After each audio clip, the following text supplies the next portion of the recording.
সুপ্রভাত বন্ধুরা, পিকে ব্লগসে আপনাদের স্বাগত। আজকে বছরের প্রথম দিনে আমরা বেরিয়ে পড়েছি আজিমগঞ্জের ডাহাপাড়া ধামের উদ্দেশ্যে।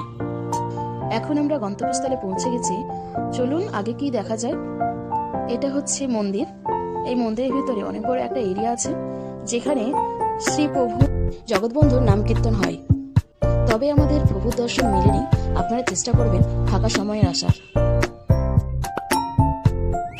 চলুন আগে কি আমরা দেখতে পাই আপনাদের পুরোটা ঘুরিয়ে দেখার চেষ্টা করব। আমি কখনো আজিমগঞ্জ আসিনি, এই প্রথমবার আজিমগঞ্জে ডাহাপাড়া ধামের উদ্দেশ্যে এসেছি। তো চলুন আমি যতটা পারবো আপনাদের ঘুরিয়ে দেখার চেষ্টা করব। আপনারা এই ভিডিওটা স্কিপ না করে পুরোটা দেখতে থাকুন।